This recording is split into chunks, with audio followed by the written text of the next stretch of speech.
আপনি নিজস্ব উদ্যোগে কিছু কিছু সেন্টারে একটা করে দিচ্ছেন, এটাও সুন্দর। আমার রিকোয়েস্ট থাকবে এর বাইরে প্রিজাইডিং অফিসার রুমটা আপনি সিসিটিভি মনিটরের মধ্যে নিয়ে আসেন। সেকেন্ড যেটা বিষয় সেটা হলো যে আমরা যারা এখানে আছি, আসলে নির্বাচনটা আমাদের উপর নির্ভর করছে। আমার বিশ্বাস আমরা এখানে যারা আছি, আমরা যদি সবাই পজিটিভ একটা ইলেকশন করার পরিকল্পনা করি, আমরা যদি একে অপরকে প্রতিযোগী না ভেবে যদি আমরা ভাই ভেবে যদি আমরা পজিটিভলি ক্যাম্পেইন করি, পজিটিভলি ইলেকশনটা করি, তাহলে নির্বাচনের মধ্যে ঝামেলা কম হবে।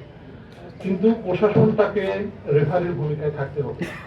যখন কোনো একটা জায়গায় কোনো একজন, মানে আমি উদাহরণ দিয়ে বলি, আমার পক্ষ থেকে কেউ যদি অন্য একজন প্রার্থীর কাউকে থ্রেট দেয়, সো প্রশাসন যদি ইমিডিয়েট এটাকে প্রম্পট রেসপন্স না করে, তখন যে প্রার্থীকে থ্রেট দেওয়া হবে তাকে তখন অ্যাকশন নিতে হবে।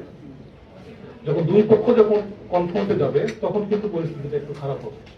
এর জন্য প্রশাসনের প্রতি আমার বিনীত অনুরোধ থাকবে, যেমন আতিক মুজাহিদ সহ আরো দুই একজন বলছে যে কোনো ব্যক্তি যারা যদি আমার পক্ষে কাজ করে দ্যাটস ফাইন, আমার বিপক্ষে কাজ করলে আমি তাকে থ্রেট দিচ্ছি, হাতটা ভেঙে দিতে যাচ্ছি, অথবা আমি পুলিশ দিয়ে ধরিয়ে দিতে যাচ্ছি।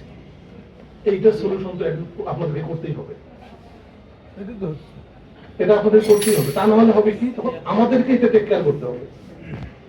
সো আমার বিনীত রিকোয়েস্ট থাকবে যে আপনারা এই নিউট্রালিটিটা এবং প্রম্পট রেসপন্সটা করবেন, যেটা অবজেক্টিভলি যেন ভিজিবল হয়, আমরা যেন দেখতে পারি, এবং আপনাদের যে মনিটরিং সেল করছেন সেখানে আপনারা আপডেট দেবেন, সো দ্যাট আমরা সবাই জানতে পারি যে এই অবস্থা হয়েছে, এই অ্যাকশনটা নেওয়া হয়েছে। আর আমি যে কথাটা বলবো, জাস্ট আমি রিকনফার্মেশনটা চাচ্ছি আপনাদের কাছ থেকে।